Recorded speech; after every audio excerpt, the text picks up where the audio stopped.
ಅಗ್ರರಾಷ್ಟ್ರೀಯ ವಾರ್ತೆಗೆ ಸ್ವಾಗತ. ನಾನ್ ಶರ್ಮಿತಾ ಶೆಟ್ಟಿ. ದೋಸ್ತಿ ಸರ್ಕಾರಕ್ಕೆ ಸಂಕ್ರಾಂತಿ ಸಂಕಟ. ಮೈತ್ರಿ ಸರ್ಕಾರದ 2 ವಿಕೆಟ್ ಪತನ. ಮುಂಬೈ ಹರಿಯಾಣದಲ್ಲಿ ಕುದುರೆ ವ್ಯಾಪಾರ. I am totally relax. ರಾಜಕಾರಣದಲ್ಲಿ 2 ತರ ಆಟಗಳು ಇರ್ತವೆ. ಬೆಂಬಲವನ್ನ ವಾಪಸ್ ಪಡಿತಾ ಇದ್ದೇನೆ. ಒಳ್ಳೆ ತೀರ್ಮಾನ ತಗೊಂಡಿದ್ದಂತೆ ನಾನು ಅನಿಸ್ತಾ ಇದೆ. ದೋಸ್ತಿ ಸರ್ಕಾರಕ್ಕೆ ಸಂಕ್ರಾಂತಿ ಹಬ್ಬದ ದಿನವೇ ಸಂಕಟ ಸ್ಟಾರ್ಟ್ ಆಗಿದೆ. ಆಪರೇಷನ್ ಕಮಲ ಮಾಡಲ್ಲ ಅಂತಾನೆ ಬಿಜೆಪಿ ಆಪರೇಷನ್ಗೆ ಮುಹೂರ್ತ ಇಟ್ಟಿದೆ. ತನ್ನೆಲ್ಲಾ ಶಾಸಕರನ್ನ ಹರಿಯಾಣದ ಗುರುಗ್ರಾಮದ ರೆಸಾರ್ಟ್ನಲ್ಲಿ ಇಟ್ಟು ಬಿಜೆಪಿ ರಾಜಕೀಯದ ಪಗಡೆ ಆಟ ಸ್ಟಾರ್ಟ್ ಮಾಡಿದೆ. ಸದ್ಯಕ್ಕೆ ಟ್ರೇಲರ್ ಬಿಟ್ಟಿರುವಂತ ಬಿಜೆಪಿ 2 ಪಕ್ಷೇತರ ಶಾಸಕರನ್ನ ತನ್ನತ್ತ ಸೆಳೆದಿದೆ. ರಾಜ್ಯ ರಾಜಕಾರಣದಲ್ಲಿ ಆಪರೇಷನ್ ಆಟ. ದೋಸ್ತಿ ಸರ್ಕಾರಕ್ಕೆ ಸಂಕ್ರಾಂತಿ ಸಂಕಟ.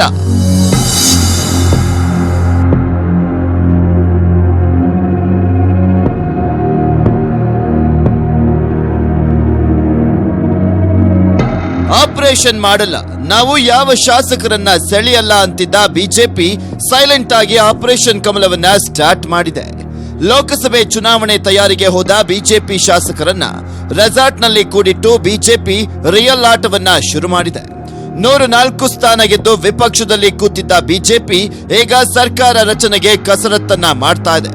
ಜೊತೆಗೆ ಕಾಂಗ್ರೆಸ್ ಅತೃಪ್ತ ಶಾಸಕರನ್ನ ತನ್ನತ್ತ ಸೆಳಿತಾ ಇದೆ. ಹಬ್ಬದ ದಿನವೇ ಬಿಜೆಪಿ ಆಟಕ್ಕೆ 2 ವಿಕೆಟ್ ಬಿದ್ದಿದೆ.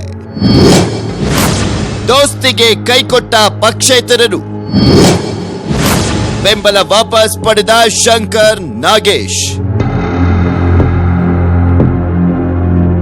ಪಕ್ಷೇತರರಾಗಿ ಸ್ಪರ್ಧಿಸಿ ದೋಸ್ತಿಗೆ ಬೆಂಬಲ ಕೊಟ್ಟಿದ್ದ ರಾಣಿಬೆನ್ನೂರು ಪಕ್ಷೇತರ ಶಾಸಕ ಆರ್ ಶಂಕರ್ ಹಾಗೂ ಮುಳುಬಾಗಿಲು ಪಕ್ಷೇತರ ಶಾಸಕ ನಾಗೇಶ್ ತಮ್ಮ ಬೆಂಬಲವನ್ನು ವಾಪಸ್ ಪಡೆದಿದ್ದಾರೆ. ಮುಂಬೈ ರೆಸಾರ್ಟ್ನಿಂದಲೇ ಪಕ್ಷೇತರ ಶಾಸಕರು ಸರ್ಕಾರಕ್ಕೆ ಕೊಟ್ಟಿದ್ದ ಬೆಂಬಲವನ್ನ ವಾಪಸ್ ಪಡೆಯುತ್ತೇವೆ ಅಂತ ಘೋಷಿಸಿದ್ದಾರೆ. ಈ ಮೂಲಕ ಆಪರೇಷನ್ ಕಮಲಕ್ಕೆ 2 ವಿಕೆಟ್ ಬಿದ್ದಿದೆ. ಜೊತೆಗೆ ನಾಳೆಯೇ ರಾಜ್ಯಪಾಲರನ್ನ ಖುದ್ದು ಭೇಟಿ ಮಾಡಿ ಬೆಂಬಲ ವಾಪಸ್ ಬಗ್ಗೆ ಖುದ್ದು ಪತ್ರವನ್ನ ನೀಡುವ ಸಾಧ್ಯತೆ ಇದೆ.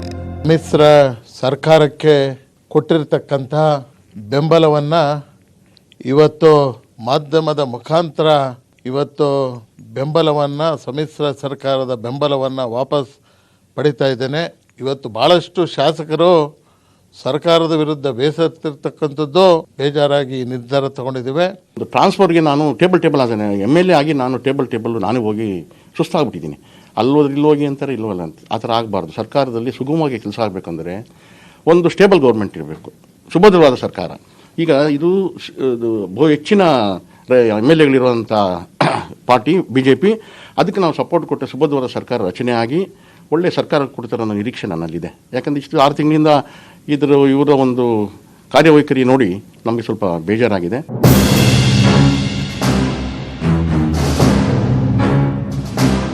ಇನ್ನು ಪಕ್ಷೇತರರು ತಮ್ಮ ಬೆಂಬಲ ವಾಪಸ್ ಪಡೆಯಲು ಪ್ರಮುಖವಾಗಿ 5 ಕಾರಣ ಕೊಟ್ಟಿದ್ದಾರೆ. ಆ ಕಾರಣಗಳನ್ನ ನೋಡೋದಾದ್ರೆ, 1. ಮೈತ್ರಿ ಸರ್ಕಾರದಲ್ಲಿ ನಮಗೆ ಮರ್ಯಾದೆ ಇಲ್ಲ. 2. ಚಿಕ್ಕ ಪುಟ್ಟ ಕೆಲಸಗಳಿಗೂ ಅಲೆದಾಡಬೇಕಾಗಿದೆ. 3. ನಮಗೆ ಕ್ಷೇತ್ರದ ಅಭಿವೃದ್ಧಿ ಮುಖ್ಯ. 4.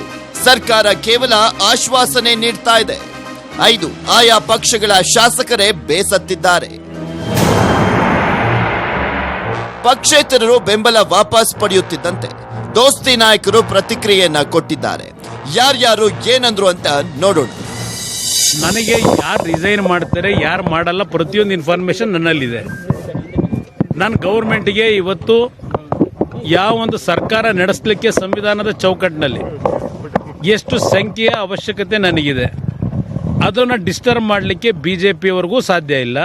ಯಾವುದೇ ಆತಂಕಕ್ಕೆ ಅವಕಾಶ ಇಲ್ಲ, ಆತಂಕ ಪಡಬೇಕಾದಂತ ಅಗತ್ಯ ಇಲ್ಲ. ಸರ್ಕಾರ ಸುಭದ್ರವಾಗಿದೆ. Ugly, dirty attempt of horse trading made by the BJP is making the situation. ಇತ್ತ ಪಕ್ಷೇತರ ಶಾಸಕರು ರಾಜೀನಾಮೆ ನೀಡುತ್ತಿದ್ದಂತೆ ಮಾಜಿ ಸಿಎಂ ಸಿದ್ದರಾಮಯ್ಯ ಟ್ವೀಟ್ ಮಾಡಿ ಪ್ರಧಾನಿ ಮೋದಿ ವಿರುದ್ಧ ಆಕ್ರೋಶವನ್ನ ವ್ಯಕ್ತಪಡಿಸಿದ್ದಾರೆ. ಮೋದಿಯವರೇ ದೇಶದ ಚೌಕಿದಾರ್ ಅಂತೀರಿ, ಆದರೆ ಶಾಸಕರನ್ನ ರೂಮ್ನಲ್ಲಿ ಕೂಡಿ ಹಾಕಿದ್ದೀರಿ. ಶಾಸಕರ ಕಾಯುವ ಚೌಕಿದಾರ್ ಆಗ್ಬಿಟ್ರಲ್ಲ ಛೇ ಅಂತ ಲೇವಡಿ ಮಾಡಿದ್ದಾರೆ.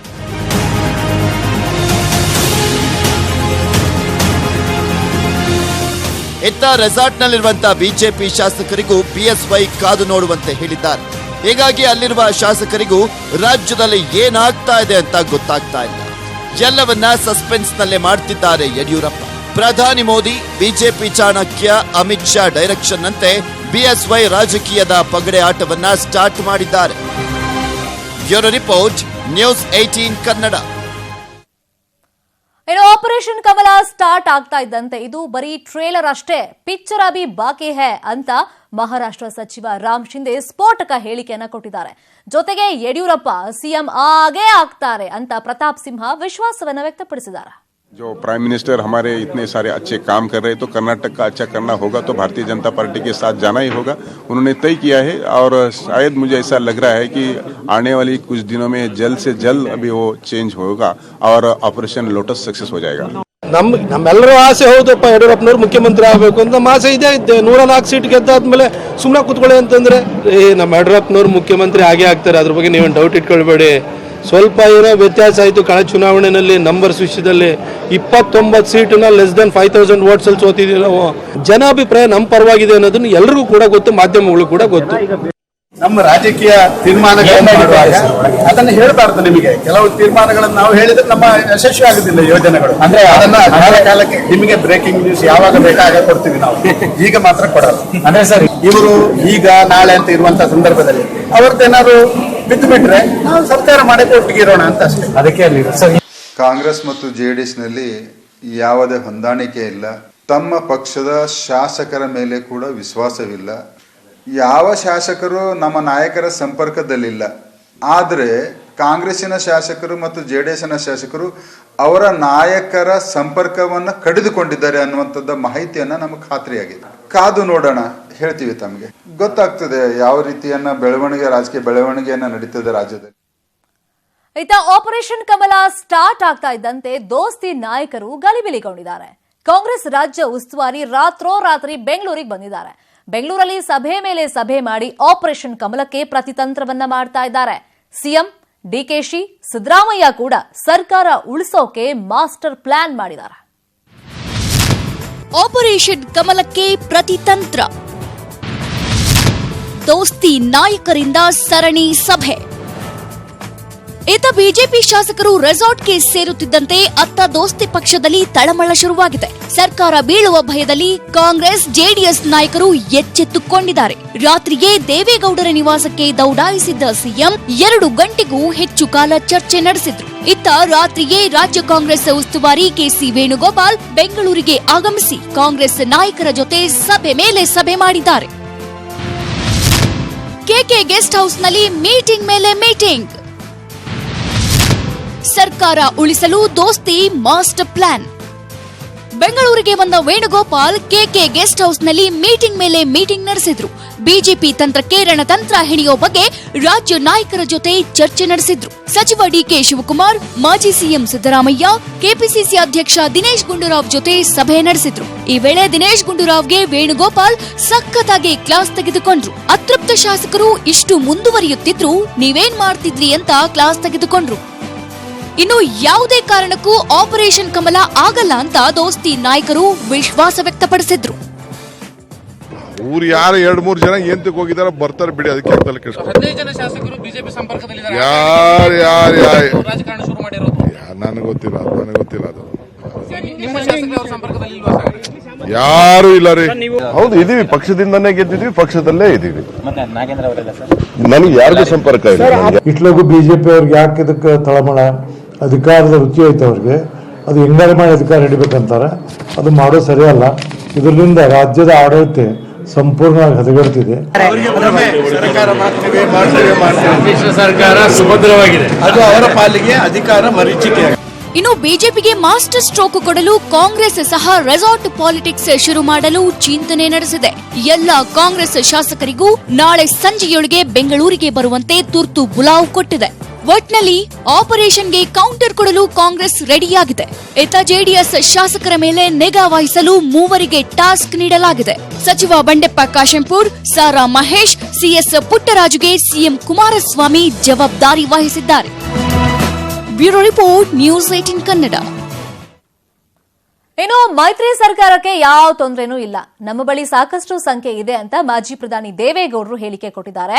ಆಪರೇಷನ್ ಕಮಲಕ್ಕೆ ಲೇವಡಿ ಮಾಡ್ತಾ ಇಂಥ ರಾಜಕೀಯ ಆಟ ಎಷ್ಟು ನೋಡಿಲ್ಲ, ಕಾಂಗ್ರೆಸ್ ಈ ಸಮಸ್ಯೆಗಳನ್ನ ಸರಿಪಡಿಸಿಕೊಳ್ಳುತ್ತೆ ಅಂತ ಹೇಳಿದ್ದಾರೆ.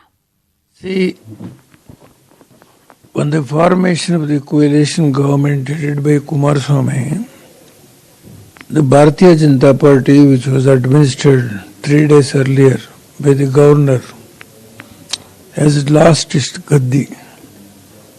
Since from that day, the former Chief Minister Yediyurappa started attacking only father and son. He does not even have the courtesy to take the names of Kumaraswamy or Devegowda. He started attacking, abusing. As long as I am not going to remove this father and son, the government, I will not rest.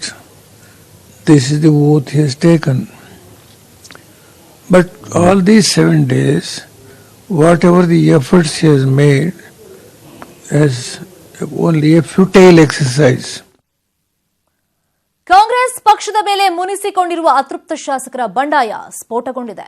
Operation ಕಮಲಕ್ಕೆ ಅತೃಪ್ತರು ಸಾಥ್ ಕೊಟ್ಟಿದ್ದಾರೆ. ಈಗಾಗಲೇ ಗೋಕಾಕ್ ಶಾಸಕನ ನೇತೃತ್ವದಲ್ಲಿ ಮುಂಬೈ ಖಾಸಗಿ hotel ಸೇರಿರುವ ಅತೃಪ್ತರು ಕಾಂಗ್ರೆಸ್ ಬಿಡೋ ಸೂಚನೆಯನ್ನ ಕೊಟ್ಟಿದ್ದಾರೆ. ಜೊತೆಗೆ ತಮ್ಮ ಮೊಬೈಲ್ ಸ್ವಿಚ್ ಆಫ್ ಮಾಡಿಕೊಂಡಿದ್ದಾರೆ. ದೋಸ್ತಿ ಸರ್ಕಾರಕ್ಕೆ ಕಂಟಕರಾದ್ರ ಅತೃಪ್ತರು. ಮುಂಬೈ ಹೋಟೆಲ್ ಸೇರಿದ ಬಂಡಾಯ ನಾಯಕರು. ದೋಸ್ತಿ ಸರ್ಕಾರ ರಚನೆ ಆದಾಗಿನಿಂದ ಒಂದಲ್ಲ ಒಂದು ಸಮಸ್ಯೆಯಲ್ಲಿ ಸಿಕ್ಕಿ ನರಳ್ತಾ ಇದೆ. ಆಪರೇಷನ್ ಕಮಲದ ಸದ್ದಿನ ಮಧ್ಯೆಯೇ ಕಾಂಗ್ರೆಸ್ ಅತೃಪ್ತ ಶಾಸಕರು ಮುಂಬೈ ಹೋಟೆಲ್ ಸೇರಿದ್ದಾರೆ. ಮುಂಬೈ ಹೋಟೆಲ್ನಿಂದಲೇ ಬಿಜೆಪಿ ನಾಯಕರ ಸಂಪರ್ಕದಲ್ಲಿರುವ ಅತೃಪ್ತರು ದೋಸ್ತಿ ಸರ್ಕಾರ ಕೆಡವಲು ಎಲ್ಲಾ ರೀತಿಯ ಪ್ಲಾನ್ ಮಾಡಿದ್ದಾರೆ. ಬಿಜೆಪಿ ಬಾಗಿಲಲ್ಲಿ ನಿಂತಿರೋದು ಯಾರು ಅಂತ ನೋಡೋದಾದ್ರೆ, ಗೋಕಾಕ್ ಕ್ಷೇತ್ರದ ಶಾಸಕ ಹಾಗೂ ಅಥಣಿ ಕ್ಷೇತ್ರದ ಮಹೇಶ್ ಕಮಟಳ್ಳಿ, ಚಿಂಚೋಳಿ ಕ್ಷೇತ್ರದ ಶಾಸಕ ಉಮೇಶ್ ಜಾಧವ್, ಬಳ್ಳಾರಿ ಗ್ರಾಮೀಣ ಕ್ಷೇತ್ರದ ಶಾಸಕ ನಾಗೇಂದ್ರ, ಹಗರಿಬೊಮ್ಮನಹಳ್ಳಿ ಕ್ಷೇತ್ರದ ಭೀಮಾ ನಾಯ್ಕ್, ವಿಜಯನಗರ ಕ್ಷೇತ್ರದ ಶಾಸಕ ಆನಂದ್ ಸಿಂಗ್, ಹಿರೇಕೆರೂರು ಕ್ಷೇತ್ರದ ಶಾಸಕ ಬಿಸಿ ಪಾಟೀಲ್, ಬಾಗೇಪಲ್ಲಿ ಕ್ಷೇತ್ರದ ಶಾಸಕ ಸುಬ್ಬಾರೆಡ್ಡಿ ಹಾಗೂ ಚಿಕ್ಕಬಳ್ಳಾಪುರ ಕ್ಷೇತ್ರದ ಶಾಸಕ ಸುಧಾಕರ್, ಯಲ್ಲಾಪುರ ಕ್ಷೇತ್ರದ ಶಾಸಕ ಶಿವರಾಮ್ ಹೆಬ್ಬಾರ್, ಮಸ್ಕಿ ಕ್ಷೇತ್ರದ ಶಾಸಕ ಪ್ರತಾಪ್ ಗೌಡ, ರಾಯಚೂರು ಗ್ರಾಮೀಣ ಕ್ಷೇತ್ರದ ಶಾಸಕ ಬಸವನಗೌಡ ದದ್ದಲ್, ಭದ್ರಾವತಿ ಶಾಸಕ ಬಿಕೆ ಸಂಗಮೇಶ್ ಬಿಜೆಪಿ ಮನೆ ಪ್ರವೇಶಿಸಲು ರೆಡಿಯಾಗಿದ್ದಾರೆ. ಬಿಜೆಪಿ ಆಪರೇಷನ್ಗೆ ಗೋಕಾಕ್ ಶಾಸಕ ಸಾರಥಿಯಾಗಿದ್ರೆ ಬಿಎಸ್ವೈ ಮಾತ್ರ ಫೈನಲ್ ನಂಬರ್ ಸಿಗೋವರೆಗೂ ತಮ್ಮ ರಹಸ್ಯ ಬಹಿರಂಗ ಮಾಡ್ತಿಲ್ಲ. 16 ಶಾಸಕರ ಬೆಂಬಲ ಸಿಕ್ಕಿದ ಮೇಲೆಯಷ್ಟೇ ಬಿಜೆಪಿ ಸರ್ಕಾರ ರಚನೆ ಮಾಡಲು ಮುಂದಾಗುತ್ತೆ. ಇನ್ನೊಂದೆಡೆ ಪಕ್ಷ ಬಿಡಲು ರೆಡಿಯಾಗಿರುವ ಅತೃಪ್ತ ಶಾಸಕರು ಸಹ ಬಿಎಸ್ವೈ ಆಜ್ಞೆಗೆ ಕಾಯ್ತಾ ಇದ್ದಾರೆ. ಇನ್ನು ಒಂದು ವೇಳೆ ಕಾಂಗ್ರೆಸ್ ಶಾಸಕರು ರಾಜೀನಾಮೆ ಕೊಟ್ಟರು ಅವರ ಮೇಲೆ ಪಕ್ಷಾಂತರ ಕಾಯ್ದೆ ಮೇಲೆ ಕ್ರಮ ಕೈಗೊಳ್ಳಲು ಕಾಂಗ್ರೆಸ್ ಮಾಸ್ಟರ್ ಪ್ಲಾನ್ ಮಾಡಿದೆ. ಜೊತೆಗೆ ಬೈ ಎಲೆಕ್ಷನ್ ಎದುರಿಸುವ ಆತಂಕವೂ ಬಂಡಾಯ ಶಾಸಕರಲ್ಲಿದೆ. ಇವೆಲ್ಲದರ ಮಧ್ಯೆ ಆಪರೇಷನ್ ಕಮಲ ಸಕ್ಸಸ್ ಆಗುತ್ತೋ ಫೇಲ್ ಆಗುತ್ತೋ ಕಾದು ನೋಡಬೇಕಿದೆ. Bureau report, news 18 Kannada. ಏನು ಸರ್ಕಾರ ರಚನೆಗೆ ಬೇಕಾಗಿರುವಂತಹ ಸಂಖ್ಯಾಬಲವನ್ನ ನೋಡೋದಾದ್ರೆ ಬಲಾಬಲ ಯಾವ ರೀತಿಯಾಗಿದೆ ನಮ್ಮ ರಾಜ್ಯದಲ್ಲಿ ಅಂದ್ರೆ ಜೆಡಿಎಸ್ 38 ಸ್ಥಾನವನ್ನ ಗೆದ್ದಿದೆ, ಇನ್ನು ಕಾಂಗ್ರೆಸ್ 80 ಸ್ಥಾನ. ಇಬ್ರು ಸೇರಿ ಮೈತ್ರಿ ಸರ್ಕಾರವನ್ನ ರಚನೆ ಮಾಡಿಕೊಂಡಿರೋದು. ಇನ್ನು ಬಿಜೆಪಿ ಈಗ 104 ಸ್ಥಾನವನ್ನ ಪಡ್ಕೊಂಡಿದೆ. ಪಕ್ಷೇತರರು 2 ಕ್ಷೇತ್ರದಲ್ಲಿ ಗೆದ್ದಿದ್ದಾರೆ. ಈಗ ಆಲ್ರೆಡಿ ಇಬ್ರು ಪಕ್ಷೇತರ ಶಾಸಕರು ಬಿಜೆಪಿಗೆ ನಾವು ಸಪೋರ್ಟ್ ಮಾಡ್ತೀವಿ ಅಂತ ಬಹಿರಂಗವಾಗಿ ಸ್ಟೇಟ್ಮೆಂಟ್ ಅನ್ನ ಕೊಟ್ಟಿದ್ದಾರೆ. ಇನ್ನು ಮೈತ್ರಿ ಶಕ್ತಿ 120 ಇದೆ, ಜೆಡಿಎಸ್ ಪ್ಲಸ್ ಕಾಂಗ್ರೆಸ್ ಸೇರಿ. ಅದರಲ್ಲಿ ಪಕ್ಷೇತರರು ಕೂಡ ಇದ್ದಾರೆ. ಬಟ್ ಪಕ್ಷೇತರರು ಇವತ್ತು ನಾವು ಬಹಿರಂಗವಾಗಿ ಹೇಳಿಕೆಯನ್ನ ಕೊಟ್ಟಿದ್ದಾರೆ, ನಾವು ದೋಸ್ತಿ ಸರ್ಕಾರಕ್ಕೆ ಬೆಂಬಲವನ್ನ ಕೊಡ್ತಾ ಇಲ್ಲ ಅಂತ. ಹಾಗಾಗಿ ಇಬ್ರು ಮೈನಸ್ ಆದ್ರೂ ಕೂಡ 118 ಇದೆ. ಸರ್ಕಾರ ಸದ್ಯಕ್ಕಂತೂ ಸ್ಟೇಬಲ್ ಆಗಿದೆ. ಇನ್ನು ಬಿಜೆಪಿ ಶಕ್ತಿ ಯಾವ ರೀತಿಯಾಗಿದೆ ಅಂದ್ರೆ 104 ಸ್ಥಾನವನ್ನ ಬಿಜೆಪಿ ಗೆದ್ದಿದೆ. ಇವತ್ತು ಪಕ್ಷೇತರ ಇಬ್ಬರು ಬಿಜೆಪಿಗೆ ಸಪೋರ್ಟ್ ಮಾಡಿರೋದ್ರಿಂದ 106 ಇದೆ. ಮ್ಯಾಜಿಕ್ ನಂಬರ್ 113 ಇರೋದು.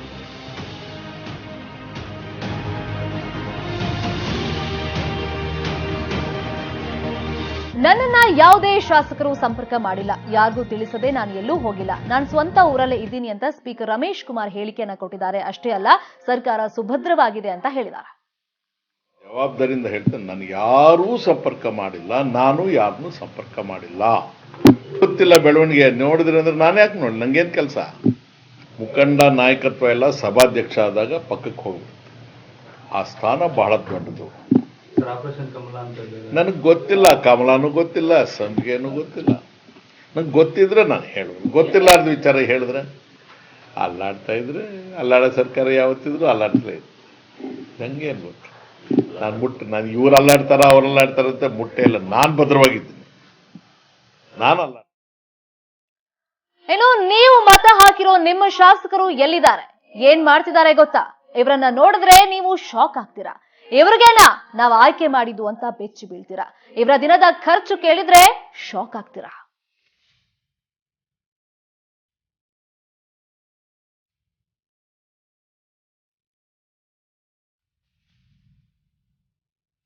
ಗದ್ದುಗೆ ಏರಲೇಬೇಕೆಂಬ ಹಠ ಹಿಡಿದಿರೋ ಬಿಜೆಪಿ ಆಪರೇಷನ್ಗೆ ಇಳಿದಿದೆ.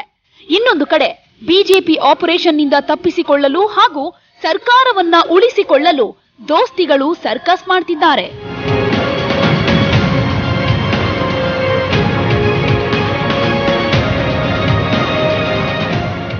ಸದ್ಯ ರೆಸಾರ್ಟ್ ಸೇರಿರುವ ಬಿಜೆಪಿ ಶಾಸಕರು ಮೋಜು ಮಸ್ತಿಯಲ್ಲಿ ತೊಡಗಿದ್ದಾರೆ. ಜನ ಕುಡಿಯಲು ಶುದ್ಧ ನೀರಿಲ್ಲ ಅಂತ ಪರದಾಡ್ತಾ ಇದ್ರೆ, ಇತ್ತ ಮತ ಹಾಕಿಸಿಕೊಂಡು ಗೆದ್ದಿರೋ ಶಾಸಕರು ಹೋಟೆಲ್ಗಳಲ್ಲಿ ಮಜಾ ಉಡಾಯಿಸುತ್ತಿದ್ದಾರೆ. BJP ಶಾಸಕರಿರುವ hotel ಅತ್ಯದ್ಭುತವಾಗಿದ್ದು ಸ್ವರ್ಗವನ್ನೇ ನಾಚಿಸುವಂತಿದೆ.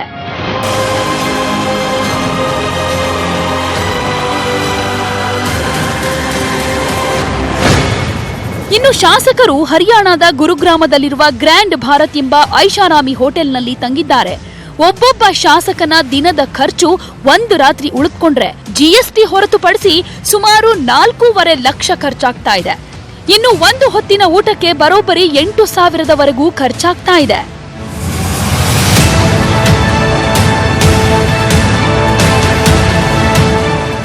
ಈ ಹಿಂದೆ ಹೊಸ ವರ್ಷಾಚರಣೆಗೆ ಸಿಂಗಾಪುರ್ಗೆ ಸಿಎಂ ಕುಮಾರಸ್ವಾಮಿ ಹೋಗಿದ್ರು.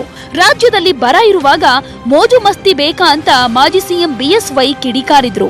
ಆದ್ರೆ ಈಗ ಅವರದ್ದೇ ಶಾಸಕರು ಮೋಜು ಮಸ್ತಿ ಮಾಡಿ ಕೋಟಿ ಕೋಟಿ ಖರ್ಚು ಮಾಡಿ ಎಂಜಾಯ್ ಮಾಡ್ತಾ ಇರೋದು ಇವರಿಗೆ ಕಾಣ್ತಾ ಇಲ್ವಾ ಅನ್ನೋದು ಯಕ್ಷ ಪ್ರಶ್ನೆ. Bureau report, news 18 Kannada. ನಡೆದಾಡುವ ದೇವರು ಸಿದ್ಧಗಂಗಾ ಮಠದ ಶತಾಯುಷಿ ಶಿವಕುಮಾರ ಸ್ವಾಮೀಜಿಯವರ ಆರೋಗ್ಯದಲ್ಲಿ ಯಾವುದೇ ಬದಲಾವಣೆ ಆಗಿಲ್ಲ. ಶ್ರೀಗಳಿಗೆ ಪದೇ ಪದೇ ಉಸಿರಾಟದ ತೊಂದರೆ ಕಾಣಿಸಿಕೊಳ್ತಾ ಇದೆ. ಉಳಿದಂತೆ ಆರೋಗ್ಯ ಸ್ಥಿರವಾಗಿದೆ. ಇವತ್ತು ಸಿದ್ಧಗಂಗಾ ಮಠಕ್ಕೆ ಶ್ರೀಗಳನ್ನ ಶಿಫ್ಟ್ ಮಾಡೋ ಬಗ್ಗೆ ಚರ್ಚೆ ನಡೆಯಿತು. ಆದರೆ ಯಾವುದೇ ನಿರ್ಧಾರವನ್ನ ಕೈಗೊಂಡಿಲ್ಲ. ಸಿದ್ಧಗಂಗಾ ಶ್ರೀಗಳ ಆರೋಗ್ಯದಲ್ಲಿ ಯಾವುದೇ ರೀತಿಯ ಬದಲಾವಣೆ ಇಲ್ಲ.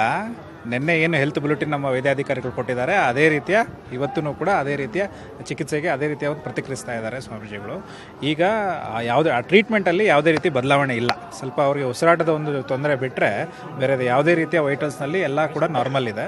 ಸೊ ಆ ಉಸಿರಾಟದ ಬೆಂಗಳೂರಿನ ಗವಿ ಗಂಗಾಧರೇಶ್ವರ ದೇವಸ್ಥಾನದಲ್ಲಿ ಇವತ್ತು ಸೂರ್ಯನ ಕಿರಣಗಳು ಶಿವಲಿಂಗವನ್ನ ಸ್ಪರ್ಶ ಮಾಡಿದ ಅಮೋಘ ದಿನ.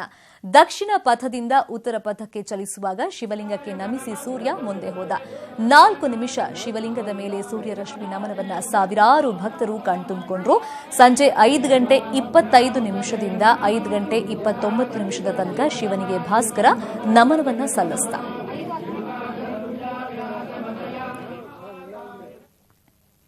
ದರ್ಶನ್ ಲುಕ್ ಮೋಷನ್ ಪೋಸ್ಟರ್ನಿಂದಲೇ ಕ್ರೇಜ್ ಕ್ರಿಯೇಟ್ ಮಾಡಿರೋ ಯಜಮಾನ ಸಿನಿಮಾದ ಮೊದಲ ಸಾಂಗ್ ಇವತ್ತು ರಿಲೀಸ್ ಆಗಿದೆ. ಶಿವನಂದಿ ಹಾಡಿಗೆ ಬಹದ್ದೂರ್ ಚೇತನ್ ಸಾಹಿತ್ಯವನ್ನು ಬರೆದಿದ್ದಾರೆ. ವಿ ಹರಿಕೃಷ್ಣ ಸಂಗೀತದ ಮೋಡಿಗೆ ಜನ ಫುಲ್ ಫಿದಾ ಆಗಿದ್ದಾರೆ.